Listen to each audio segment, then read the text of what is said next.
Então, muito bom dia, apesar do tempo que você vê aqui à volta.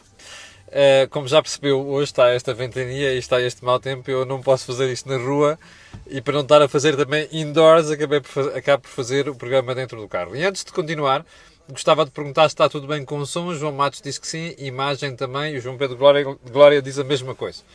Portanto, vamos lá, deixa-me lá baixar aqui o rádio, que é para não haver chatices. Vamos lá tentar fazer isto de forma a que se consiga perceber e ver com o mínimo de qualidade. Ora, o que é que eu tenho para si hoje? Novamente, uma agenda muito extensa. A tentação seria começar o programa de hoje a falar da remodelação governamental. Você lembra-se do que eu disse aqui? Estamos no período de ordem do dia. Você lembra-se do que eu disse aqui na sexta-feira? Que algumas conversas que eu tinha tido com membros do Partido Socialista, alguns deles destacados, e também com pessoas do Governo, particularmente uma pessoa no Governo, na quinta-feira, apontava para alguma situação de exaustão, perdão, deixa-me só acertar aqui a câmara, de exaustão em relação a levar o Sr. Ministro da Defesa ao colo. E, portanto, na sexta-feira aconteceu aquilo que era praticamente inevitável depois destes sinais que vinham de dentro do próprio Governo e do próprio Partido Socialista. Aliás, se você tiver alguma idade e já tiver passado por remodelações governamentais, perceberá que há certos sinais que indiciam que alguma coisa vai acontecer. Uma delas é quando os primeiros ministros fazem uma defesa incansável de certa pessoa, ou melhor, de certo ministro, e depois, de dentro da entourage próxima do primeiro-ministro, seja no partido, seja no governo, começam a sair informações exatamente contrárias àquilo que é a versão oficial. E você recordar-se-á de certeza, na quarta-feira, do debate parlamentar, o debate quinzenal, em que o Sr. Primeiro-Ministro fez uma defesa inelutável, incansável, e diria eu mesmo inequívoca do Sr. Ministro da Defesa. Pronto, na sexta-feira você viu o desfecho. Eu já lá vou esta demissão, porque eu acho que ele tem muito que explicar. Mas eu gostava de começar hoje, o período de ordem do dia, falar de outro assunto, que é o atraso mental em política. E eu peço desculpa às pessoas que naturalmente, ou seja, pela natureza, tiveram algum problema de saúde que as coloca nesse grupo. Não é para essas que eu estou a falar. Eu estou a falar para o atraso mental mental mesmo, não é problema físico. E porquê é que eu digo isto? Eu vou-lhe ler esta declaração, feita salvo erro ontem ou no sábado, mas você já vai perceber. Isabel Moreira, deputada pelo Partido Socialista. Então, o post da Isabel Moreira diz assim: perceber a relevância enorme de Graça Fonseca ser a primeira ministra lésbica fora do armário em Portugal. Um ótimo trabalho, agora na cultura, querida Graça Fonseca. Bom, eu já lhe disse aqui várias vezes que não me interessa rigorosamente nada qual é a orientação sexual de seja quem for. Já lhe disse também que não quero saber com quem as pessoas dormem e o que fazem quando dormem. Isto faz parte do voyeurismo e faz parte da estupidez. E nunca me passa pela cabeça que quando uma pessoa com uma orientação sexual diferente é nomeada para qualquer cargo, eu pegar naquilo para perceber e para explicar a relevância dessa nomeação. Nunca me passou pela cabeça, não me passa pela cabeça. Está a perceber? Não me passa pela cabeça. E a mim faz uma impressão desgraçada ouvir uma deputada, e pelos vistos, deputada que está sempre, tem um verbo fácil, está sempre a abrir a boca, vir dizer que perceber a relevância enorme de Graça Fonseca de ser a primeira ministra lésbica fora do armário. Graça Fonseca, soubemos aqui há uns meses, quando lhe a notícias colocou na capa, após uma entrevista, tinha uma orientação sexual diferente. Bem, eu sinceramente até achei que a forma como aquilo foi feito foi um exagero. Não devia ter sido feito daquela maneira, nem era relevante, transformou-se aquilo no assunto principal da entrevista. Mas pronto, isso é irrelevante. Agora, o que não me passa pela cabeça mesmo e faz-me impressão é este tipo de declaração. Porque eu acho que isto não é um nível zero, é menos qualquer coisa. Vindo da Isabel Moreira, não me espanta nada. Aliás, ela tem sido useira em vezeira em disparates por aí fora. Um deles até passou-se comigo uma vez num debate em que ela estava presente, mas eu ainda hei de contar, que é para perceber até que ponto é que chega a vez a ignorância das pessoas. Mas pronto. Não passa por cabeça, como eu dizia há bocadinho, vir para público apresentar como justificação ou como um aspecto mais importante este tipo de história. Mas pronto, as pessoas lá sabem qual é a forma como estão na política. Bem, como eu dizia há bocadinho, era tentador começar pela remodelação ministerial. Eu não vou por aí. E já vai perceber no final porquê. Para mim, mais importante é o Orçamento de Estado. Aliás, no Orçamento de Estado nós estivemos a discuti-lo na sexta-feira à noite, no Porto, num grupo de pessoas, um circuito fechado, com o professor Daniel Bessa, e que chegámos ali às minhas conclusões interessantes. Mas vamos lá, o Orçamento de Estado. O Orçamento de Estado é só o documento que molda a vida financeira do país durante 12 meses. E, portanto, é uma coisa relevante.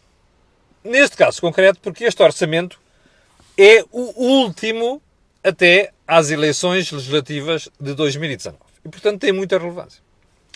Por onde é que eu queria começar? Pelo pior do Orçamento de Estado.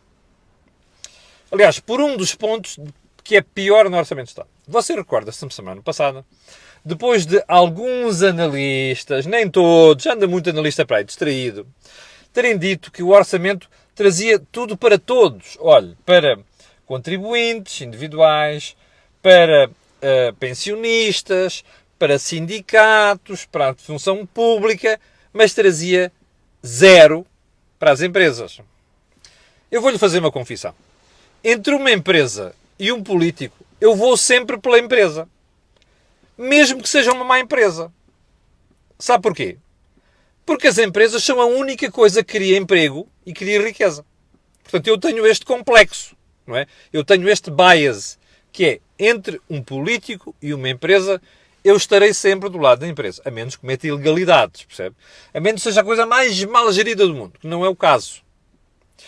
E então, na semana passada, provavelmente que respondendo a essas críticas e a algum levantar de crista da CIP, o Sr. Ministro das Finanças, mas não foi o único, no Governo veio dizer que também ia haver coisas para as empresas, coisas boas. Mas houve um membro do Governo que me chamou, que disse até que ia haver surpresas. Eu ontem estava a ver um documento que sumariza algumas das medidas do Orçamento de Estado para 2019 e fiquei espantado. Não é que os senhores ministros têm razão. De facto, o orçamento traz umas surpresas. O problema é que são surpresas desagradáveis para as empresas. Olha, quer ver? Vá ver o Jornal de Negócios de hoje. Está lá uma peça que lhe diz, basicamente, não é basicamente, diz, com toda a razão, Governo agrava impostos sobre as empresas. Está a ver a surpresa? É esta. Então eu vou-lhe dizer qual é o problema com estes impostos. Bom, o secretário de Estado anterior, não é anterior, o Fernando Rocha Andrade, o do governo anterior, lembrou-se, eu critiquei-o tantas vezes, inclusive em privado, lembrou-se de inventar uma coisa chamada tributação autónoma para as empresas, onde se penalizava os carros de serviço. Porque o entendimento do Sr. Secretário de Estado era que o ter um carro de serviço era uma forma de fugir ao IRS. Bom, é óbvio que em muitos casos é. Mas é óbvio que um carro de serviço é um carro de serviço, uma empresa. E faz falta às empresas. Bom, e ele, como estava à rasquinha, perdoem-me a expressão, de receitas de fiscais para tentar compor o déficit orçamental, inventou aquele imposto. Bom, como você sabe, quando se inventa o imposto em Portugal, nunca mais se muda. Ele passa de temporário a permanente. E o que é que fez o governo agora? Bom, então eu vou-lhe explicar. Os carros até 25 mil euros, já era o escalão mais baixo, pagavam 10%. Acima de 35 mil pagam 35% para cima.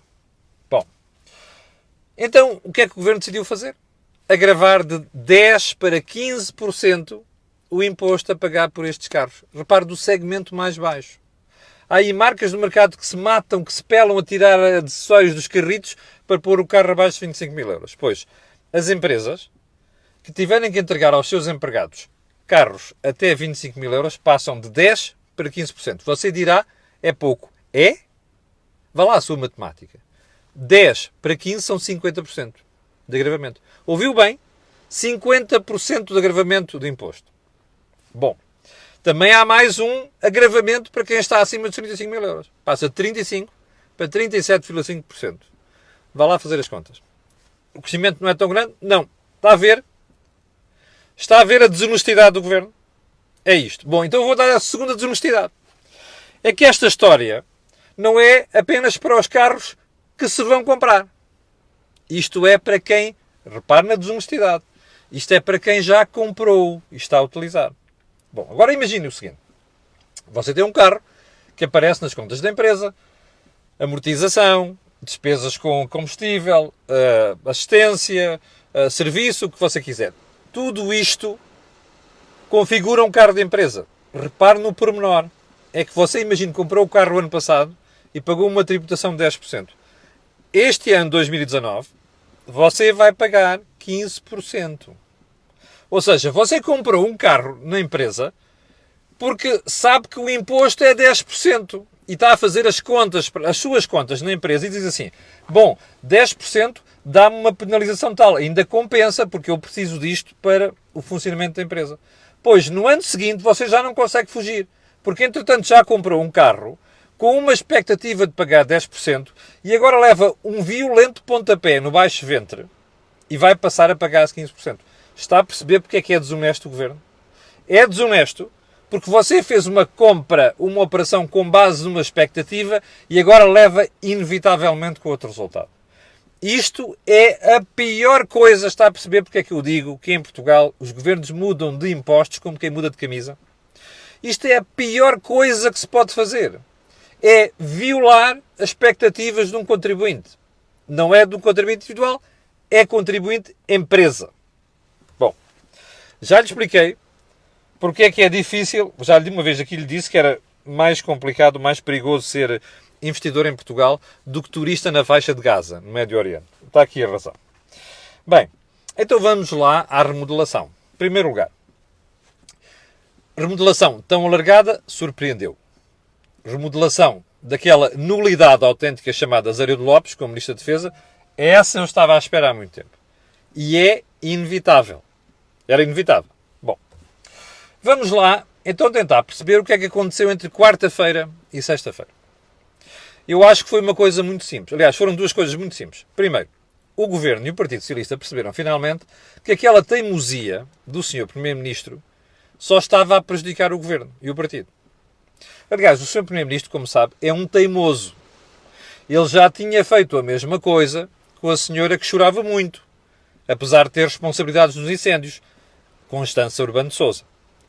E só foi obrigado a remodelá-la em última instância. Bem, este Ministro da Defesa já tinha uma série de coisas atrás dele. Era a história do Colégio Militar, era a história dos comandos, e agora foi esta. Esta era impensável em qualquer país decente. Aliás, o Sr. Primeiro-Ministro tem por hábito nomear pessoas da sua absoluta confiança, sem muitas vezes cuidar de saber se vão adequar ao cargo ou não. Este senhor tinha jeito para tudo, até para fazer disparates enquanto Presidente da entidade reguladora da comunicação social, menos para ser Ministro da Defesa. E, portanto, o que é que aconteceu entre quarta e sexta-feira? Primeiro foi essa parte. A segunda parte, que está por explicar, é que os documentos já entregues, e que se conhecem, deixam poucas dúvidas quanto a quem sabia o quê no Ministério. E, portanto, deixou insustentável a posição do Sr. Ministro da Defesa. Portanto, a saída dele só peca por tardia. Agora vamos às outras saídas. Economia, Manuel Caldeira Cabral. Você percebeu pelas críticas que lhe fizemos aqui fazemos nos últimos 3 anos, Manuel Caldeira Cabral era um erro de casting. Eu tenho dificuldade em dizer isto, que ele foi meu colega, como já sabe, no Diário Económico. Quando eu ainda era quase, não era estagiário, mas era quase.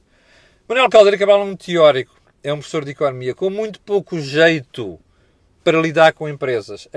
A teoria das empresas estava na cabeça dele. Bom, Manuel Caldeira Cabral já tinha deixado na prática de ser Ministro da Economia, porque quando o Primeiro-Ministro nomeou Pedro Cisa Vieira, outro ex-meu colega, para o Governo como Ministro Adjunto, ele ficou com uma parte das funções de Manuel Caldeira Cabral. Mas tinha outra vantagem, é que Pedro Cisa Vieira, como nos vamos ver a seguir, tem jeito para aquilo. Manuel Caldeira Cabral não tinha. Bom, Acresce que eu tenho as maiores dúvidas, isso é outra história, vamos falar um dia.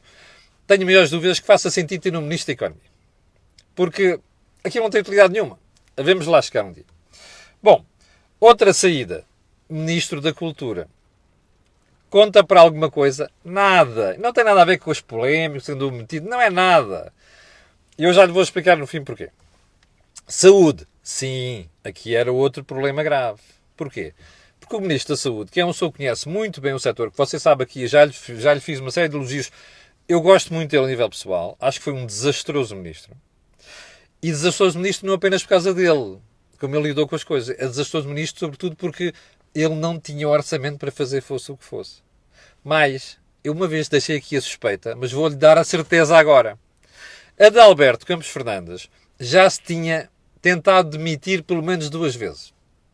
Ele já apresentara a demissão ao Sr. Primeiro-Ministro pelo menos 2 vezes. E o Sr. Primeiro-Ministro recusou-a sempre. Qual é que foi o erro de Adalberto Campos Fernandes? Foi colar-se demasiado à política do Sr. Ministro das Finanças, que é cativações orçamentais. Ele disse uma vez no Parlamento, somos todos centenos. Afundou-se. E já agora não me venham para aqui com a história que ele não tinha jeito para lidar com médicos, com enfermeiros. Não é verdade. Ele até é uma pessoa cordata e diálogo. Não é verdade. Ele afundou-se porque se colou demasiado ao Sr. Ministro das Finanças. Bem, você dirá, então mas espera aí. Setor da saúde é um setor complicado. Estava sob fogo dos sindicatos. Então a educação? Pois é, só que na educação há uma coisa muito importante. É que, apesar de tudo, o Sr. Primeiro-Ministro vai dando cobertura àquilo que é a decisão que decisões que o Ministro vai tomando em relação aos sindicatos. Mas, na educação vai haver cedências. E, portanto, esta capacidade de manobrar politicamente aqui não teve, não existia com Adalberto Campos Fernandes. Daí a saída dele. Para mim, é das saídas mais relevantes do governo. Agora vamos às entradas. Quem vai entrar desde Graça Fonseca para a cultura, até Marta Temido para a saúde, até Pedro Cisa Vieira para a economia, isto faz muita diferença? Não faz nenhuma. Do ponto de vista de conteúdo, isto vale 0. Percebeu? Marta Temido não vai poder fazer floreados na saúde. Não tem dinheiro para isso. Vai ter mais habilidade para falar? Não sei. Graça Fonseca, a mesma história na cultura. Pedro Cisa Vieira, idem para a economia. É óbvio que a capacidade de diálogo de Pedro Cisa Vieira, a sua inteligência, vai fazer diferença. Mas era isto que o Sr. Primeiro-Ministro estava a precisar.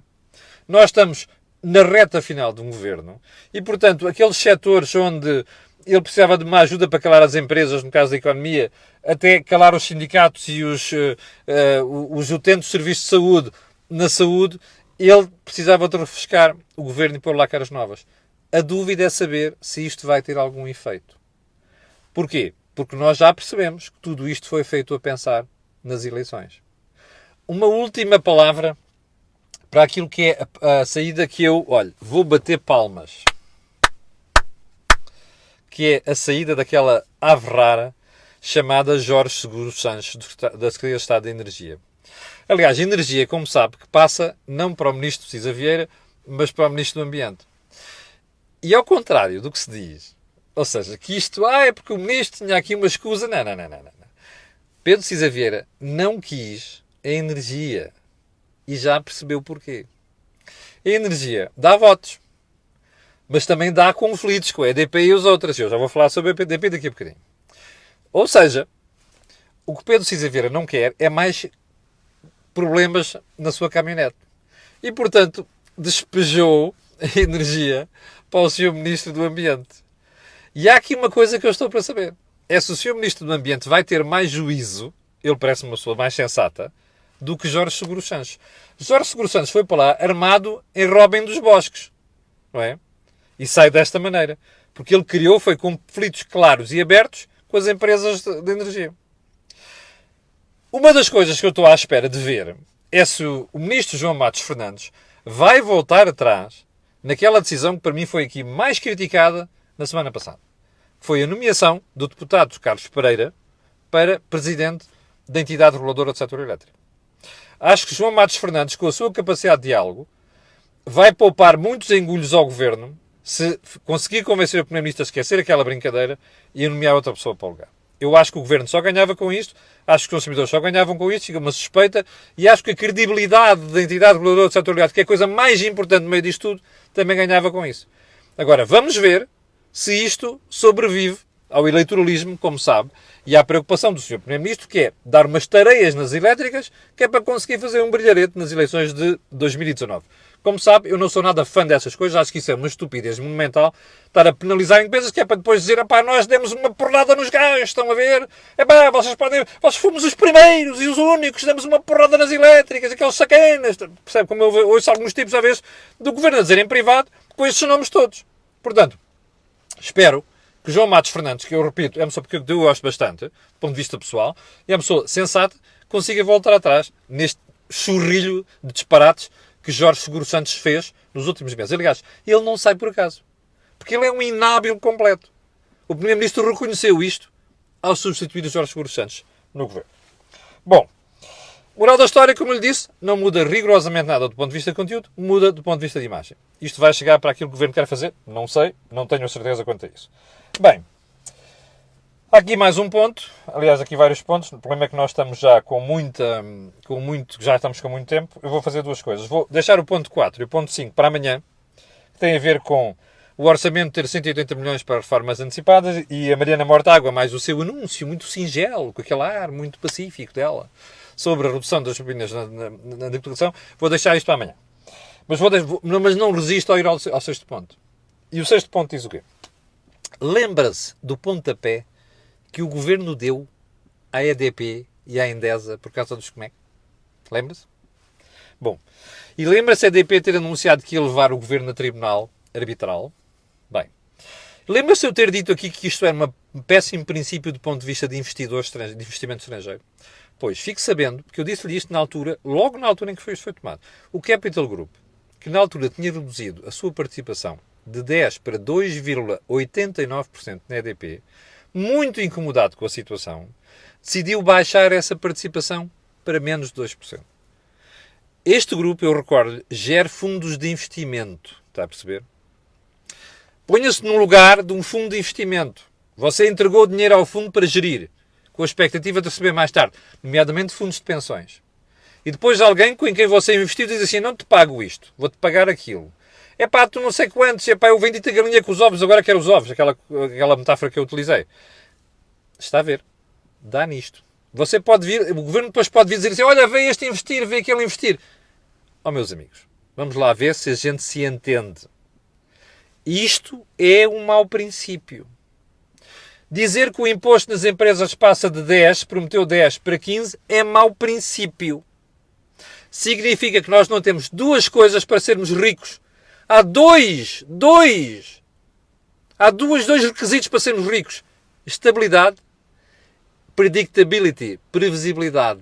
Está a perceber? Ouviu bem? Estabilidade e previsibilidade. É apenas isto que as empresas precisam. Quando os governos começam a violar isto, caput.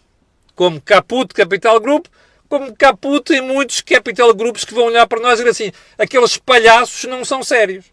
Porque prometem uma coisa agora e fazem depois. Percebeu? Pronto. Olha, chegámos ao fim da conversa de hoje. Eu vou deixar os 2 pontos para amanhã. São 2 pontos muito importantes. Quero agradecer-lhe ter estado desse lado. Quero dizer-lhe também que esta semana vamos ter tudo. Vamos ter o regresso do António Tadeia com pontapé de canto amanhã. Vamos ter o Think Tank e provavelmente ainda vamos ter uma conversa improvável esta semana. Só para o final, vou-lhe só pedir um favor.